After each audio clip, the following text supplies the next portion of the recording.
Welcome back to another episode of Forward Guidance. And joining me today is repeat guest Ahan of Prometheus Macro.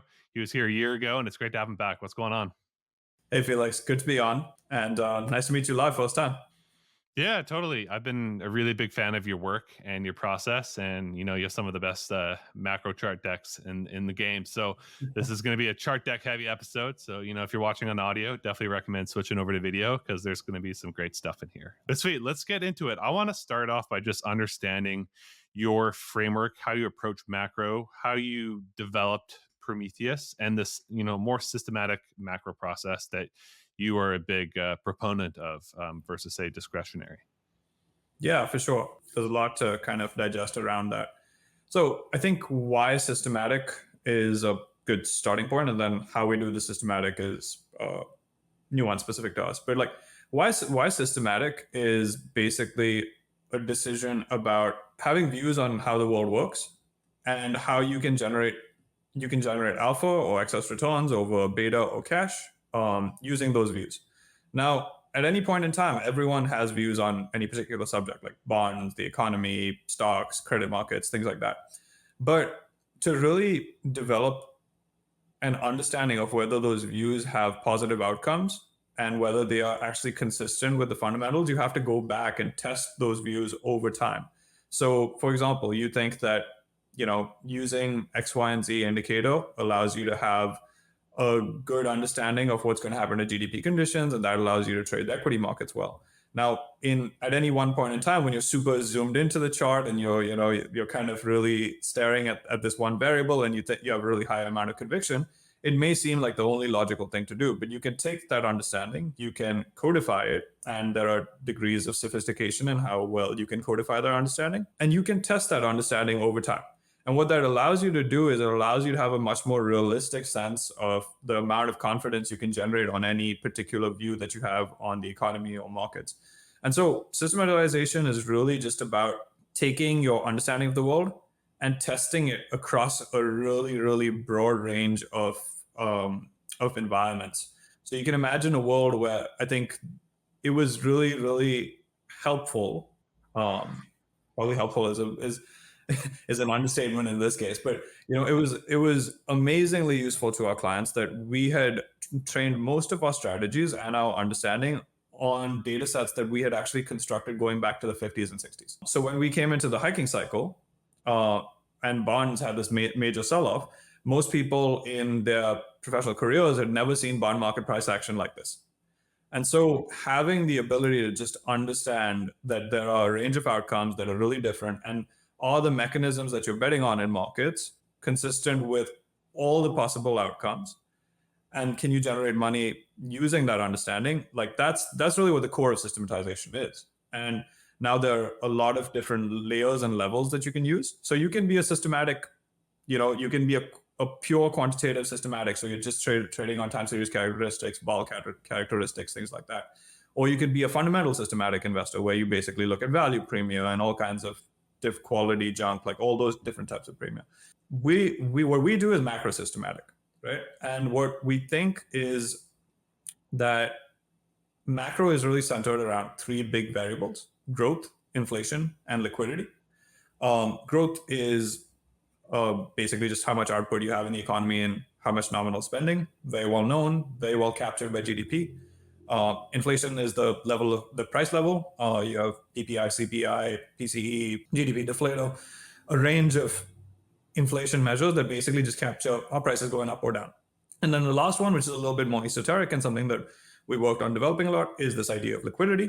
Liquidity in an intuitive sense is just the flow of cash and cash-like assets that potentiate spending in both the real and financial economy. Right, a lot more in the financial economy today. That requires an understanding not just of policy rates, but also policy rate expectations, what short-term paper spreads are doing, also a variety of financial conditions indices, and additionally, what quantitative changes in balance sheet policy are. And so those three things for us are what encapsulate the macro picture. If you can really get those three things correct, you basically have the entire macro picture together. Okay, cool. Well, let's dive into that macro picture. Like I said, you have a stacked deck here today to walk through with us. Yeah. So, let's start with your perspective on growth and GDP. You're in a pretty sophisticated GDP nowcast model. So maybe we can just start with that and then we can go into some of those high level perspectives there at the beginning. But, would love to just hear about what you're looking at in terms of growth here. Just to start off with GDP, I think GDP gets a lot of hate. Um, and and the reason it gets a lot of hate is because I think it's I think it's partially like a little bit of a superficial understanding of like what's happening. But the hate around GDP is basically that it's a lagging indicator and the data is super lagging and you can't do anything with it, right?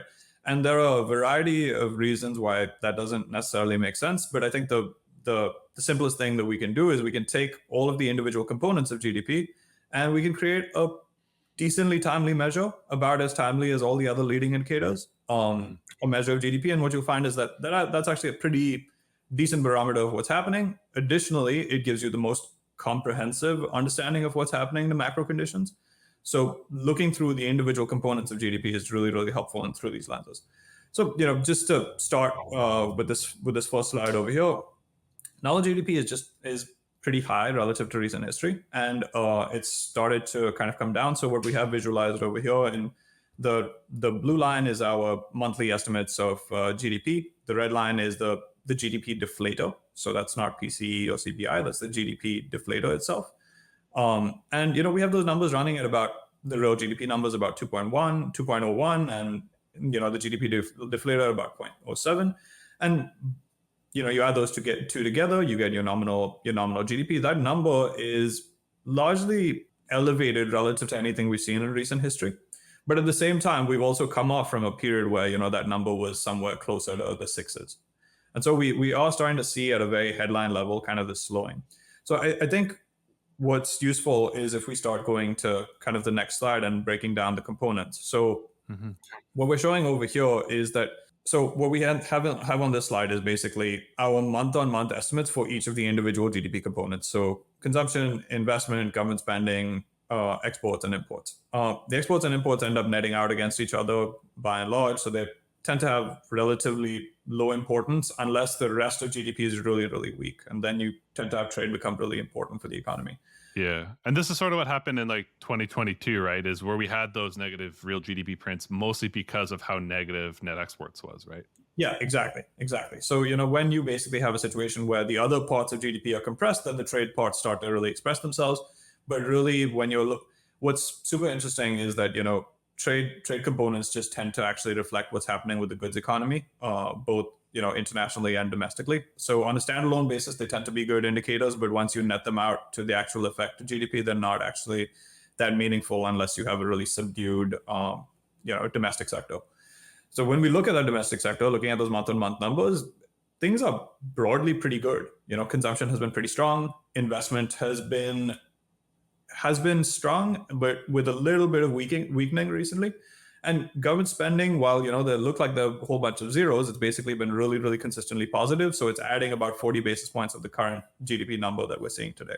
So across dimensions, when we look at these GDP numbers, they seem pretty good. I think we can actually look at each of the individual components, kind of starting with consumption on the next slide. So here we're looking at consumption and how consumption goes into GDP. So you have the year-over-year change in consumption in the line in red. And then what we've done is we've gone into the individual subsectors of personal consumption expenditures and looked at how many of them are rising or how many of them are falling. For those unfamiliar, those are largely like what are called diffusion indices. I'll reference diffusion indices probably a bunch here. Looking at that diffusion index today, I think it's really, really important to recognize that one, consumption is a really, really important part of GDP. And there's going to be a chorus of people that are like shouting into their mics right now that consumption doesn't lead, and that other parts of GDP fall first, and that is true. But if you look at virtually every recession that we've had, you have had a much weaker level of consumption and also a diffusion of consumption. You can get to hundreds of subcomponents of consumption. We've just distilled it down to, I think, about 16 or 20 of them. And across those sectors, none of them are contracting. And so that's having a recession in that circumstance would be one of the most anomalous things ever. And importantly, I think what you have to recognize is not just having a recession, not just that it would be anomalous, you have to offset all of the consumption strength from another segment. Something has to decline in the economy, right? And so if real GDP is 2.1% and consumption is contributing 1.9%, let's say, you need something to have minus 1.9% contribution. That thing doesn't really exist right now. Yeah, and just to be super clear for the listeners, is that this is like your GDP nowcast. Like this is coincident deleting. It's not the lagging GDP numbers from a quarter ago. This is right here, right now. And I know you're fairly proprietary in your data methodologies and everything, but you know this is right here, right now consumption, correct? Yeah. Okay, so what's going on in investment? Investment spending. So investment is typically the leading part of the business cycle. So almost every, or probably every business cycle downturn is driven by weakness in investment spending, right? A lot of that actually comes from what's happening with real estate, and particular. So you have residential and non-residential real estate, and those things get added up to your construction measure. You also have equipment spending and intellectual property investment. Almost all downturns come from a combination of construction and equipment spending declining quite precipitously. Today, we have seen like a little bit of moderation in construction spending. So residential has begun to weaken very little. Like it's not a crazy weakening. Non-residential has been super elevated for a bunch of reasons related to the CHIPS Act. And equipment spending has begun to deteriorate. But at the same time, intellectual property investment is still humming along. Combination of things gives you a real investment number that is not great, but it's also not contractionary. So, it's definitely an evolving theme and like something to kind of keep a watch on. But until you start to see like precipitously negative numbers, so one of the better kind of leading indexes that you can kind of create is, a measure of these subcomponents for real investment. And what you'll see is you will require these things to contract pretty significantly before you can get to any type of real recessionary contraction. Are we in a really strong state for investment today? No. But at the same time, is it really bad? Also no. And I think that's kind of the synthesis there. Then so you can turn to the next component, which is government spending. And I think that this one is like a pretty important distinction for a lot of people to recognize. Like, there's this narrative of fiscal dominance, right? Like that the government is spending a huge amount of money and that's what's propping up everything. And if you actually look at like very basic data, when this is just C plus I plus G, right? Like if you look at those, the actual contribution to total GDP growth right now is 0.4%. Yeah, and it's been declining recently, hasn't it? Yeah, it's been slowing a little bit, moderating. And I think that it is definitely elevated relative to, periods where the economy. So how does a lot of this deficit spending work? A lot of this deficit spending is actually just automatic stabilizers. So as people start getting, unemployed and such, government deficit spending starts to rise. And so what we had that's been pretty anomalous is actually government deficit spending has been elevated while the labor market has been tightening. And so, it's created all these visuals on the internet where it's like, oh my God, this divergence, crazy fiscal dominance. But really, when you roll up your sleeves and kind of track it back to the actual impact to GDP in itself, it's not that much. Now, there has been a huge role of what the government has done, right?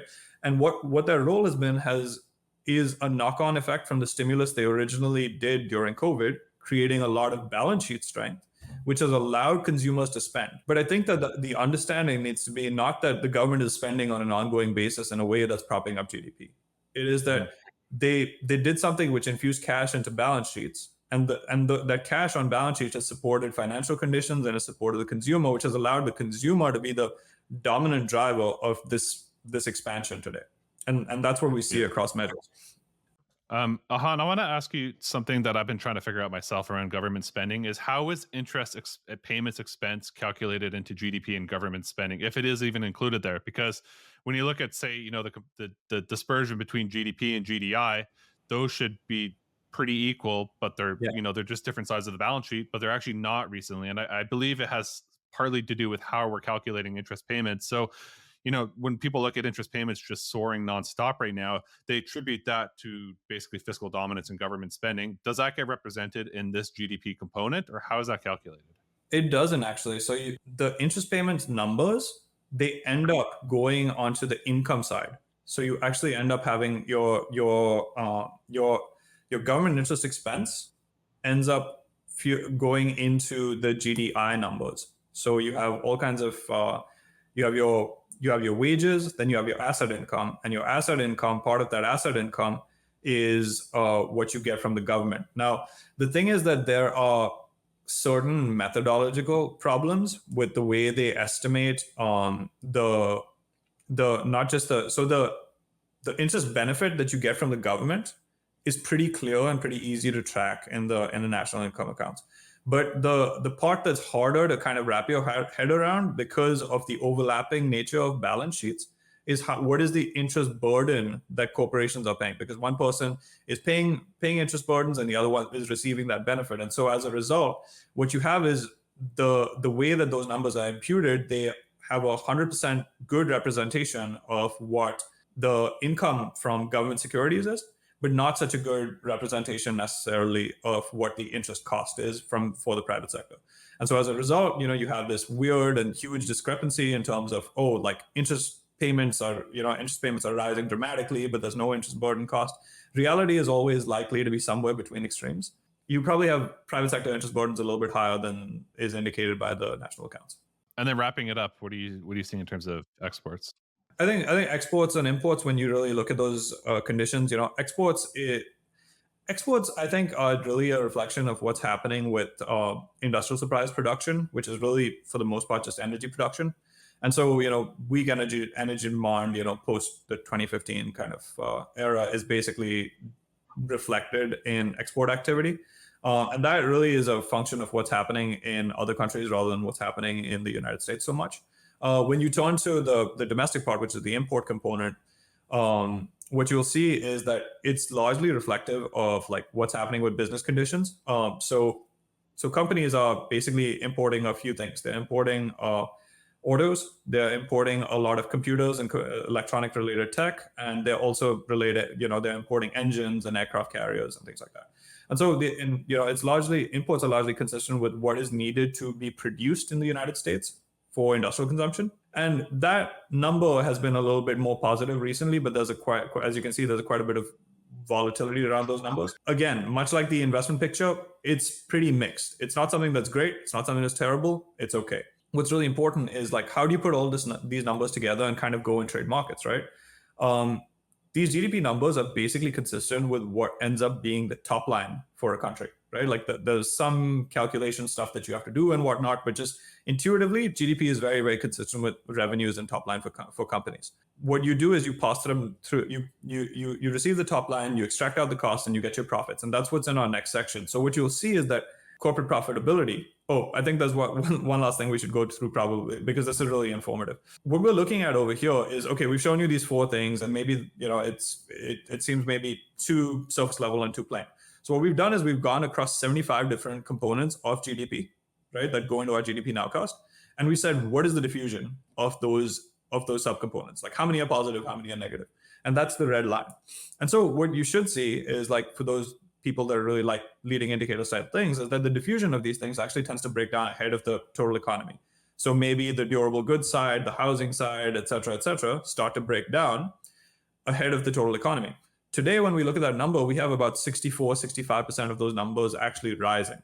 And where we start to see recessions are actually way below 60. So, looking across all of these dimensions, like either consumption, investment, government spending, trade, and the diffusion of like 75 different components, this doesn't look consistent with like what you would call an archetypical recession. So there has to be some really, really big hidden kind of pressure that has to metastasize very, very quickly for you to get a recession. Yeah. So that's why, your recession odds you have pretty low right now, correct? Yeah. We have them, I think, somewhere between 11 and 15%. That's pretty out of consensus versus what you hear in the news these days. Yeah. I mean, the yield curve has been reported for like 3 years or whatever. So, okay, so yeah, let's get into what you're seeing in terms of corporate profits and how the top line GDP is trickling down into these other sectors. Yeah, so profits are basically just a function of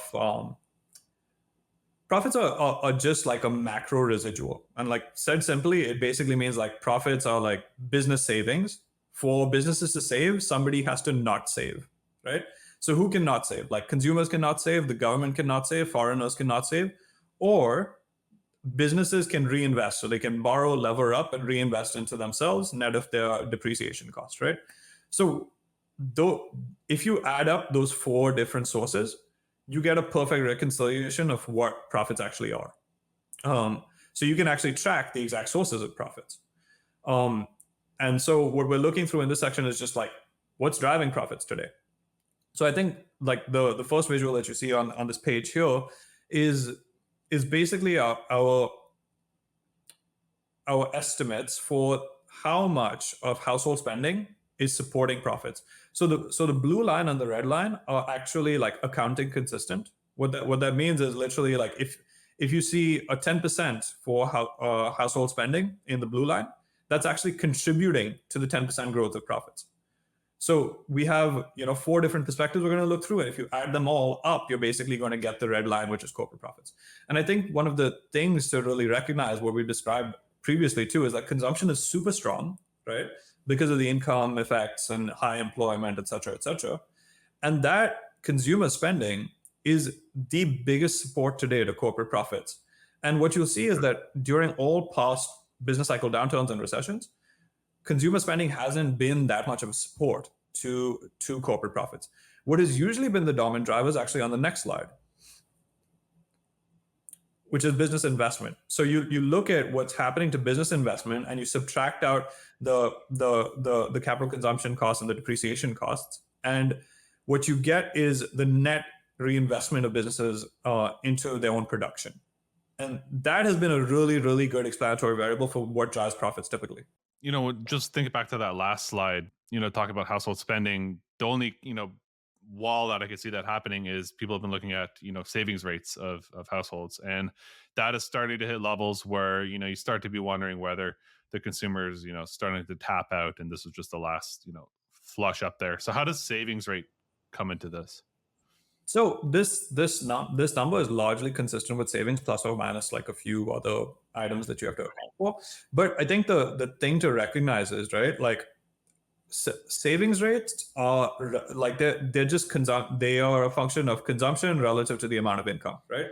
Mm-hmm. And if that consumption, right, is super high relative to what other components of the economy are doing, they still have an outsized effect.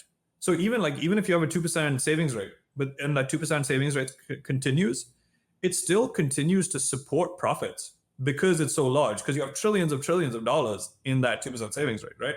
And so what you're having over here is basically a situation where even this number is unlikely to stay as high as it is, right? So like, profits are up basically like 20%, something like that. Let's say 10 to 20% year over year, just eyeballing that visual right there. Almost all of it is coming from, this household spending. Let's say that, savings rates kind of plateau, stay flat. That number is still going to be positive, right? It's not going to turn immediately negative. What you would need savings rates to start rising really dramatically. Mm-hmm. And only if that happens, you start to have a meaningful drag on corporate profits. And so I think that's really the perspective to really think about. Like when you're trying to fade earnings today, what you're trying to do is you're trying to fight a really, really strong consumer. Cool. I want to skip over to manufacturing monitor that you have here, because when you look at PMIs I was just looking this morning at the S&P ones that came out, like manufacturing is just on a downtrend. Like it looks gross. And then the services sector is just booming and doing great. So what are you seeing in the manufacturing side of things? Because it feels like it's a lot less, resilient than some of the other things that we've been talking about. Yeah, I'm excited to share this one because this is one we've done like a lot of specific work on actually. So I think when we're looking at the manufacturing sector, right? Like maybe we can just get into the next slide. Manufacturing has been a really, really important part of the economy in terms of explaining like cyclicality. So just like I told you that we have accounting consistent numbers for what's explaining profits, we have the same thing. We can basically say how much of corporate profits come from manufacturing. And that's what the blue line represents, and the red line represents total corporate profits over here. And what we're seeing today is that manufacturing profits are super weak relative to broader corporate profits, which are really strong. The question is, why is that happening, and can it continue? Why it's happening is something that we captured on the next slide. The manufacturing has 2 really, really big problems. Just a step back and kind of explain what we're doing over here. Profits are like we said, how you get profits is basically you just take top line and you subtract out the costs, and then you get your profit numbers, right? And one of the biggest dominant costs for manufacturing is the amount they pay out in terms of wages.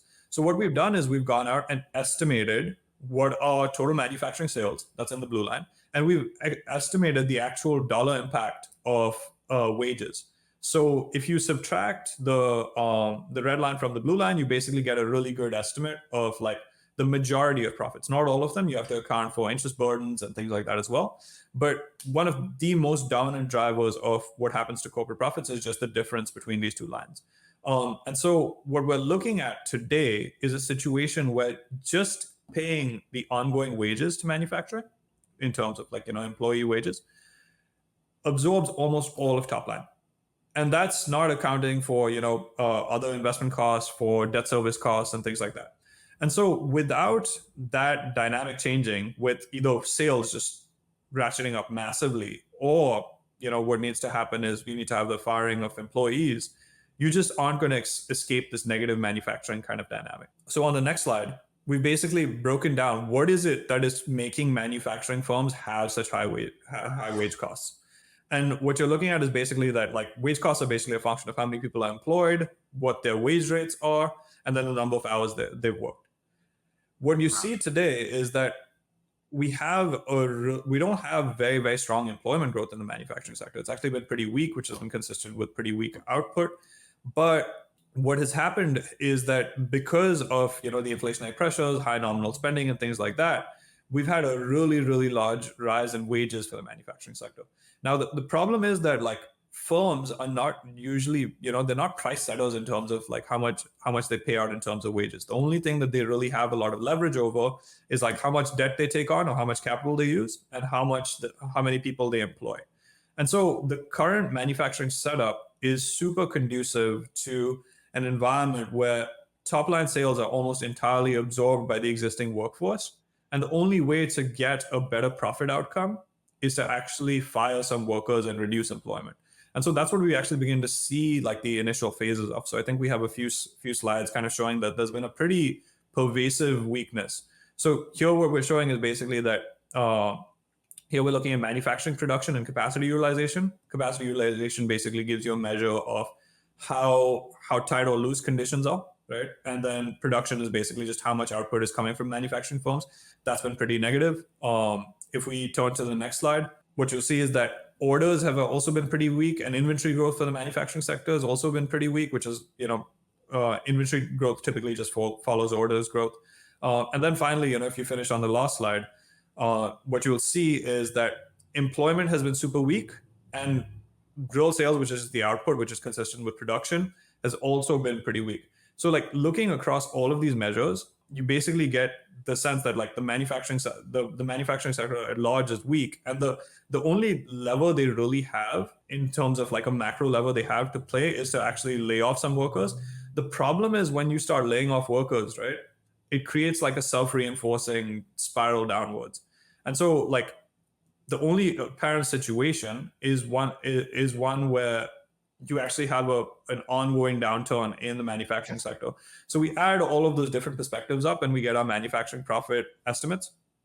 So that's on the next slide, I think. Oh yeah, this is just maybe it's the slide after, but this is the perspective you were talking about, where we've basically gone out and we've aggregated all the PMIs and we've compared them to the real sales of the manufacturing sector. None of those measures are really like super positive, but in any case, when we get to our profit estimates, what we're looking at over here is the official reported numbers, which are in blue, and then we're looking at our monthly estimates of what's happening. The official numbers are in red, and then we're looking at our monthly estimates in blue. And what you can see over there is that manufacturing profits are significantly negative, and our expectation is that that pressure is going to persist. And that pressure persisting is probably is what's driving our view that the economy isn't going to be running as hard as it usually has. Because the manufacturing sector, other than the real estate sector, is one of the key drivers of cyclical expansion. So big accelerations, big decelerations, they come from usually manufacturing and construction. Given these profit pressure dynamics, it's pretty unlikely that we're going to see a really big acceleration in this area. So that's why we think the economy is probably in a situation where services can keep doing what they're doing, but you're going to have this downwards manufacturing pressure, which means that growth is probably going to slow, but not necessarily contract. What's up, everybody? Just want to take a second out of the show to talk about the next major Blockworks conference that's happening. Permissionless 3 is a leading crypto conference, and it's going to be happening in Salt Lake City this year from October 9th to 11th. There's going to be some major legendary speakers there from the likes of Balaji, Chris Dixon, and macro veterans like Dan Taffiaro will also be there. Not only that, but we're also going to be doing a live recording of the weekly Roundup Guys Emporium edition. So you can come meet myself and Tyler and Quinn, and even Mike will be there. If you're interested, we have a discount code, FG10. Use that and you'll get 10% off as well. So I hope to see you there and that we can catch up. All right, back to the show. All of that makes sense. You've put out a good argument for us being, not in a recession, at least not right now. Some weakness in the manufacturing sector. But what I want to ask you now is, okay, so where are we in the business cycle? You have some charts here that showcase some indicators. I know there's some ones about the labor market we can get into. That's really the big one that, a lot of people in the recession camp are looking at the labor market and seeing some red flags come out. So I want to hear about where do you think we are, and what are you seeing in the labor market in relation to those recession fears? The two perspectives, right? Like the business cycle indicators we've compiled here are ones that are broadly, like not precisely, but broadly consistent with what an NBER needed recession is, right? And so you can add up those indicators in a variety of different ways, apply some statistics on them, and come up with recession probabilities, and that's what we do. And so what we're looking through over here is basically just like, hey, are jobless claims high or are they low, right? And I think that you would have to squint really, really hard to the far right hand of that visual to say that we're in a very very steep rise in unemployment or in terms of jobless claims, right? And so I think the labor market has largely been strong, which has been consistent with ongoing nominal spending being really strong.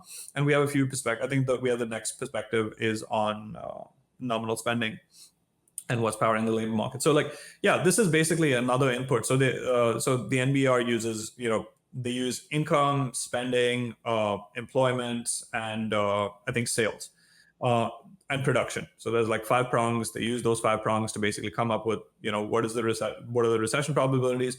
They basically look at when did those things actually begin to decline. So that's why it's late, because it needs to have declined for them to classify it. They don't have any way of classifying it before. And so when you look at what's happening to incomes are really, really strong, right? Employment is good, wages are good, hours have been, modest to expanding, and wage inflation has been a pretty strong driver of incomes across the board. Now, the place where we do start to see a little bit of weakness, again, much like the rest of the economy, is again when we start looking at more manufacturing sensitive areas, which I think are on the next 2 slides. So over here, we're looking again at industrial production, which is literally just how many goods are being produced in the economy right now, and that component of activity has been extremely weak. What you also seen is that industrial capacity has also begun to decline, which is basically just a sign that as you progress through the cycle, you start having a loosening of how much capacity is being used, and that's not usually indicative of really positive business conditions. And so you put those perspectives together, it's the production and capacity utilization outlook is not a very, very strong one. And then finally, you can see that sort of mirrored in what's happening in manufacturing and trade sales on the next slide. So manufacturing and trade sales is basically manufacturing, retail, and wholesale sales all aggregated together. What we've seen is that manufacturing and wholesale sales have largely been pretty weak. So B2B demand is pretty weak. But what you do see is that retail sales, which are more consumer facing and basically are financed by consumer spending and incomes, has been really strong. And that's what's really driving that little uptick that you see in the far right hand corner over there. But I think when you stitch together all of those perspectives, are you really in a recession? You could argue an industrial recession, right? And there are ways to play that. There are ways to exploit that, and that's something that we do. But when you actually look at the broad tapestry of what's happening to the macro data, we just don't think this looks consistent with a recession, and that's what's captured in the next slide, right? And so these are recession probabilities. Now, I think the important thing is these recession probabilities are meant to be what's happening right now. It's not about tomorrow. It's not about forecasting tomorrow's recession probabilities. But what they allow you to do, right, is they allow you to go and understand if what's priced into markets makes any sense. So if I have recession probabilities at, say, 15% today, but the bond market has 18 cuts priced into the curve, right? Do those things make sense?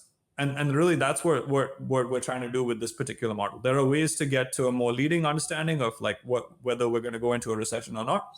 That's actually what our next section is on. I just want to ask you a little bit more about the labor market. So you had a slide in there about jobless claims, and that's a pretty high frequency, largely coincident indicator of understanding what's really going on versus something like unemployment rate, which we only get once a month and lags a bit more. Looking at something like just job openings, that's been on a downward trend for pretty much a year now, and I would say looking at that, we're getting to a point like if you compare to like a traditional beverage curve or something, it's getting to that point where it gets a little iffy. So I can understand some of the concern. What's your rebuttal to say the job openings vacancy rate argument of what if that just continues? I think that look, when you're thinking about a recession, right? Like, where there seems to be a pervasive need to find like a set of indicators or a particular indicator that is super good for predicting recessions. Like, I think that you have to take a step back. Even by the NBER's definition of recession, a recession is a persistent and pervasive downturn in the economy, right? It's something that is really, really widespread. And so what do you need? Like, if you're actually in a recessionary dynamic, you're going to see falling revenues, you're going to see falling profitability, you're going to see layoffs, of course, and you're going to see falling investment. You're going to see all of these things concentrated in particular sectors. And so, like, going to JOLTS, which is honestly like not the best data in terms of quality and also volatility. It also doesn't have the longest frequency to kind of look back to evaluate it, right? Looking at just JOLTS and saying that, okay, like if I look at this JOLTS subcomponent, like let's say the JOLTS, like JOLTS manufacturing or whatever, right? Like is negative. But then if you don't stitch that with the broader tapestry of what's going on, it's going to give you like a very, very small and siloed and probably inaccurate picture of what the bigger dynamic is. What you need to go and do is like, you need to look at, okay, what is happening to the revenue of the sector? What is happening to the equities associated with the sector? What is happening to the profits, both, the NYPA reported profits, the public reported profits? And then you can look into, okay, so, you can look at, obviously, you can look at non-farm payrolls because they give you sector composition, right? And you can say, okay, what's happening to the non-farm payrolls? What's happening to JOLTS? What's happening to the establishment survey? You could add up all those different perspectives. And if the combination of those things gives you a signal that you're in a recession, more power to you, right? But siloing yourself to just a single indicator and like looking at, is it JOLTS or is it NFP? Is it NFP or is it, like U-rate? Like, which one is this? Is the golden rule? That's going to lead to a lot of problems. Yeah. I think it's so key to look at, just the totality of the data, like Jerome Powell says, and what you do here too. So yeah, that's great. One thing on that, like that's one of the reasons systematization is really helpful, right? Because there are literally thousands of data points that go into a systematic process, right? And there is no way like I can keep track of all of those things. I'm trying my best right now to keep track of a lot of those things, but there's no way that you can compute all those things at the same time, but you can aggregate them through a systematic process, which allows you to have a better understanding of what's happening. Very well said. Okay, cool. I don't want to spend too much time on inflation here because I don't think it's the driving story, but maybe just some quick thoughts here. Obviously we had the 50 bips cut last week. There's some people already talking a bit about how, that could lead to a resurgence of inflation in, a year from now. But what's your high level perspective on inflation at the moment? I think the high level perspective is just that we've had a lot of improvement in inflation outcomes. And I think we're likely to see an ongoing improvement in inflation outcomes. So, over here, we're particularly focused on CPI. What you're really trying to get right when you get inflation is you're trying to basically get 4 things right? If you can get 4 things right, you'll get inflation right. And I know there are 100 subcomponents and whatnot, but basically you're just trying to get food, energy, transport, shelter. Shelter has been the big daddy. You got to get that one right for sure. But if you can come up with an outlook for those things, that's really what it is, what you need to get right. That CPI inflation will actually pass through and have an effect on PCE inflation and the GDP deflator. So if you can basically get these 4 items right, you'll get CPI right, which means you'll get the other things right over time. What do we think about CPI today?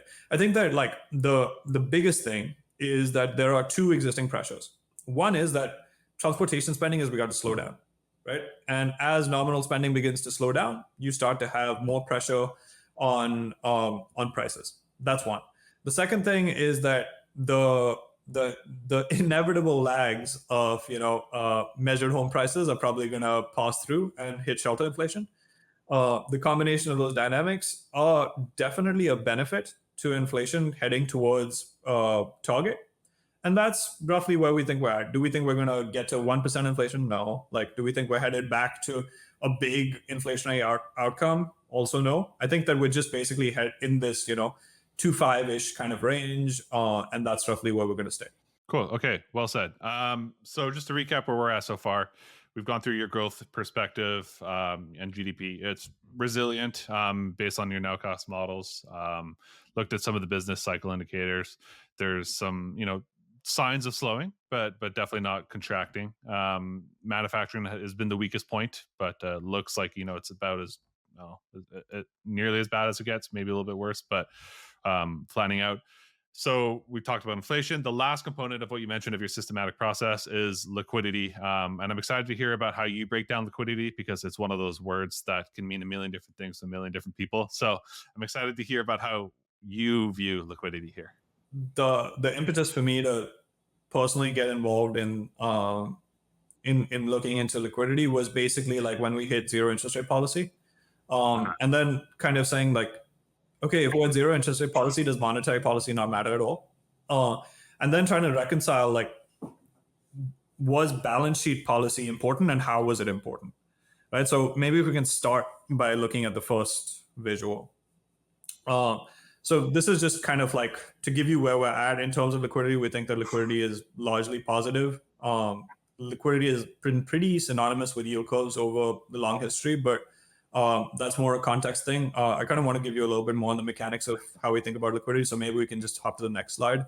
I think that what you have to think about is that liquidity is basically a measure of like how much balance sheet capacity is there for the private sector balance sheet or public sector balance sheet to expand very aggressively and take on a lot more risk, right? And so like there's two components to that. There's how much money like stuff is there in the system, and like what is its weight relative to all the other stuff, right?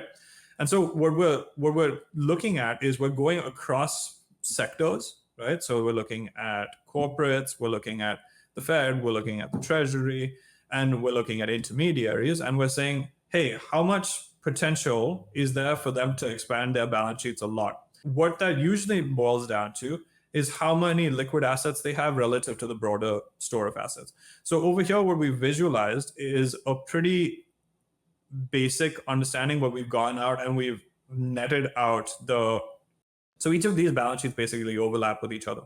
So you need to do a little bit of work to basically say that, okay, like the Fed and the Treasury have an overlapping balance sheet. You need to cancel out certain items, and you need to basically come up with what the aggregate balance sheet is.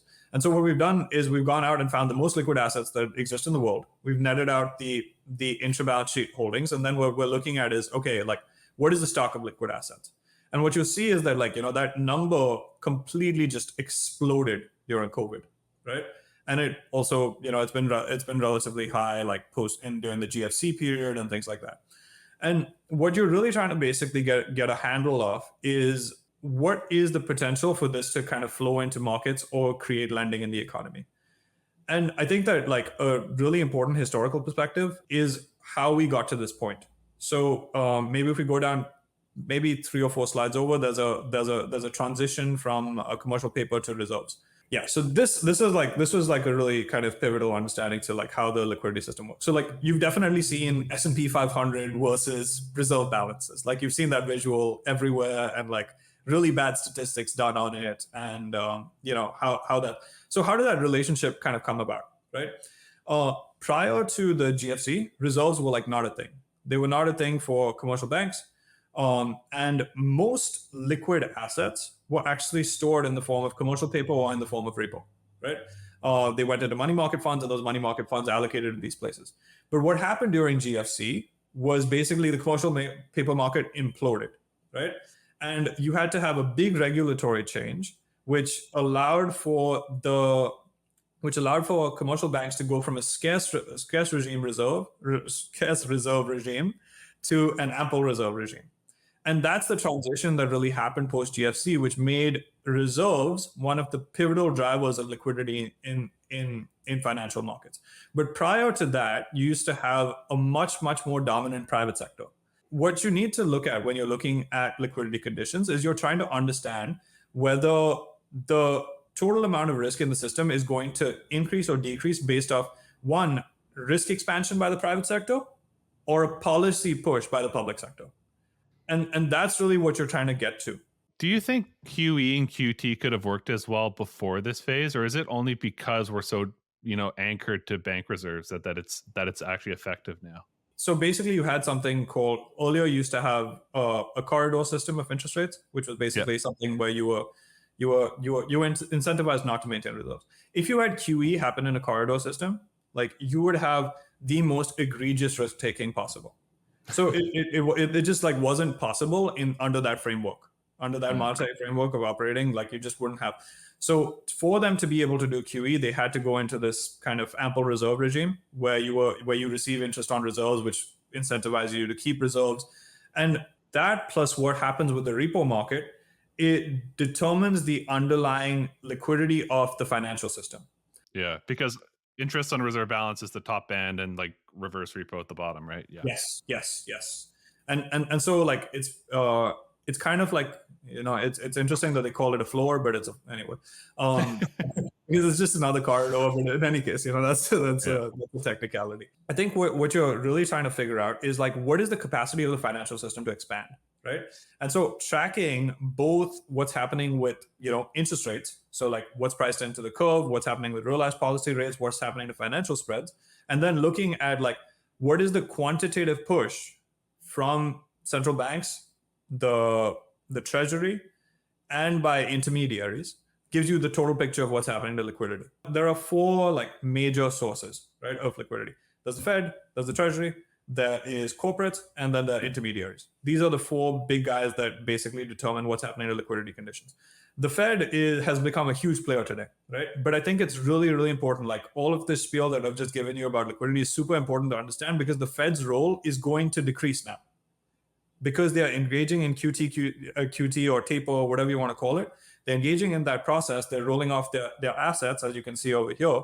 And then on the next slide, we have their liabilities, where you have the RRP and the TGA, the net. So if you look at their assets relative to the liabilities, you basically get reserves, and that's on the next slide. The reserves are basically just a function of like what's happening. Is the Fed buying assets or selling assets? And then how many liabilities does it have? You net those two things, you basically just get reserves. And so what has been happening recently with reserves is reserves have been actually super resilient. The reason they've been super resilient is because you've had balance sheet roll off, but at the same time, you've also had the Fed's RRP facility being drained really fast, right? That RRP facility being drained really fast finds its way. So the cash that leaves the RRP actually ends up, so all of that RRP money is actually just money market fund money, right? And that money market fund money just gets allocated back into the financial system, right? And that ends up keeping reserves elevated. Yeah, and it mostly goes into like short duration T-bills and that sort of thing, right? Yeah, so it's funny. So I remembered the thing I sent you on Twitter. So I had actually put it into the deck, the updated deck. So I wanted to show you that basically, as RRP comes down, private repo is the main beneficiary of the decline in the RRP. So some of it has definitely gone into T-bills, without a doubt. Mm-hmm. But I think the recognition that a lot of that money has actually gone into private repo, which is like jet fuel for markets, is like a super important understanding. So as you basically had this kind of fall in reserve balances, you also had a really, really elevated liquidity provision by the treasury, which is on the next slide. So that RRP money is looking for a lot of different places to go, but one of the places it goes is definitely into treasury bills. Treasury bills are really, really good for the financial soundness of the financial stability of the banking system. And so what we've had is a relatively elevated treasury bill share of total issuance. I think it's also important to kind of note that if you actually go and look at, like, this is the full history of treasury issuance, right? Mm-hmm. And what you can see is that, like, everyone's talking about how bill share has been super high, it's really not that high in the broad context of things. It's elevated, it is stabilizing, it helps duration management for the treasury, but at the same time, it's not really that high relative to total history. So, can we continue at this pace? Probably. You can look at that from a different perspective in terms of how much has treasury bill growth contributed to total treasury debt growth, and that's on the next slide. And so what you'll see is like treasury bill supply is like the level you use during like unplanned treasury expansion. So whenever the Fed has to get really, really active, what they do is they use use bill supply as the level that they're going to move. Because if they do that with duration, it's a really, really tough situation to be in, because you actually have to have somebody absorb all of those bonds, and like people will always buy the bonds. It's not like it is not that nobody's going to buy the bonds. That's not the thing. The thing is, at what price are they going to buy the bonds? Yeah, exactly. Right? Yeah. Like that. Yeah, yields would have to soar to absorb it all. Exactly. Yeah. So, you have these two levels where you basically have, and we're unlikely to get out of this high debt issuance kind of regime, right? Because fiscal spending is pretty strong, interest burdens are really elevated, and all of these factors. So the Fed is likely going to decrease in its role in providing liquidity. The Treasury is probably going to stay about stable. But the thing that is looking super, super active is actually what's happening with intermediary balance sheets. So if we look at what's actually happening to repo, you see that repo activity has actually picked up quite tremendously and remained elevated. And the majority of that repo activity is actually treasury repo activity. Now, where does a lot of that repo activity come from? Like this is a super important understanding, because it like points to the circularity of financial markets, right? Where does a lot of that repo activity come from? It comes from money market funds. They come from the real economy, right? So if you have elevated nominal spending and you have ongoing credit expansion, this, that, whatnot, some of it making its way to corporate profits getting saved. Where do those corporate profits get saved? They don't go into the banking system. You can't, really big corporate profits don't go into the banking system. They need to go into other avenues, because you have uninsured deposits after, a certain threshold. And so that money ends up in money market funds, and those money market funds are reinvested into private repo. And so what you end up is having a situation where the pro-cyclical influence of what's happening to the economy is super, super important to liquidity conditions today. And I think that that's something that you're going to, like, if you're only looking at the Fed and Fed balance sheet, it's something, especially as they start reducing their balance sheet role, that you're definitely going to miss. Yeah. And even if you just look at, people started to really throw around this like Fed net liquidity thing, which is like, yeah, the Fed balance sheet minus TGA minus RRP, et cetera. Even that, there's a lot of nuances, like you just mentioned, like, the flows of where RRP goes. And that's something that I wasn't even aware of like private repo. So that's super interesting. So again, it's just this importance of using that. And then with everything else we've talked about in this past hour, you gotta not just look at one thing. So very well said. I want to, as we wrap up the show here, just talk a bit about how you. Can I do one PSA? Can I do one PSA? That their Fed liquidity it's not a word. It's not a thing. Okay, so the balance sheet minus TGA minus RRP minus one more thing is reserve balances. There's a definition for that. It's an accounting thing. You don't have to do the minus and plus. You can look it up on Fred. It's something that's been around for a really long time. So there's no need to rebrand it in a different way. Sorry, this is just something that's under my skin. No, it's so true, because you can literally just look at the Fred data of just bank reserves, and it's the exact same chart. So yeah, very well said. Okay, cool. So we've talked a bit about everything of the different economic components. I want to wrap up here with talking about how you actually apply this into a systematic portfolio strategy that actually allocates, and what your process is there. So I'll leave it to you to talk a bit about that. Yeah. So looking across what's happening, so what we've shared over here are our alpha strategy positions. And what we do is we take all of this data, we combine it in a proprietary fashion, and what we create is portfolios that trade basically the big macro assets, which are stocks, bonds, and commodities. Right? Like the way we're looking at the world today is we're basically in an economy that is cooling, but it's not going to cool and turn into a contraction. Right? And the majority of that cooling is concentrated in the industrial sector. And so when you look at that combination of things, what you get is an economy that is likely to slow, but at the same time likely to see more disinflation, with a significant amount of manufacturing pressure. For us, the way we think that you can have a really good portfolio allocation in that context is to understand that a slowing nominal growth environment with faster slowing inflation coming from the good side is the best outcome for a combination of stocks and bonds. Like stocks and bonds, if you look through periods of disinflation and slowing inflation, particularly when it's driven by the good side, because businesses end up actually having like higher margins and things like that, you end up with a situation where stocks and bonds as a combined portfolio are just an amazing portfolio. On the flip side, the manufacturing profit pressures that we're seeing today can really, really be well expressed in commodity markets, particularly in this case being short commodity markets. And so like when we add up those different perspectives, we think the best, kind of risk reward for this environment at this point in time is being modestly long stocks and bonds and short commodities packaged together as a portfolio. And so like our views on these things do change on a fairly frequent basis. And so like we do kind of assess with, our views a month from now might be dramatically different depending on how the data evolves. But like what I'm showing over here is like this thing that we're describing of slowing but growing, right, is a theme that it didn't start yesterday, it didn't start last week. It's been going on for about 6 months. So, the combined portfolio of being long stocks and bonds and short commodities has actually been gangbusters over the last quarter. Equity markets are flat. That portfolio, which is visualized on the right hand side, is up over 11%. Right, and so this is not something that's just made up. Is the whole point? This is a very real trend that's been happening in markets.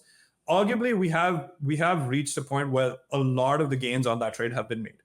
So whether the data continues to deteriorate and slow further is really going to be the thing that determines whether the P&L is going to continue to look as good as it has in the recent past. But that's something to be seen over time. Well, Han, that was a journey of macro. That was very, very fascinating. Learned a lot of things, some really great charts. Where can people go to find out more about your services, your research, and you as a person? We have a Substack offering. So we have two services. We offer retail services. So we offer long only portfolios for retail investors, and we do also offer institutional services. If you're a retail investor who is just looking for like, hey, like what do I do with a simple long only account, and I want to have a good understanding of macro, not too much to read, but enough to read, then you can probably go to prometheusresearch.substack.com. We have a Substack offering. You can find the exact same offering at prometheus-research.com. And then if you're an institution, we have a really, really wide variety of written research, systematic strategies and such. And you can get in touch by emailing info@prometheus-research.com. Awesome. Well, thanks again for joining us today. That was awesome, and all the best. Hey, thanks a lot.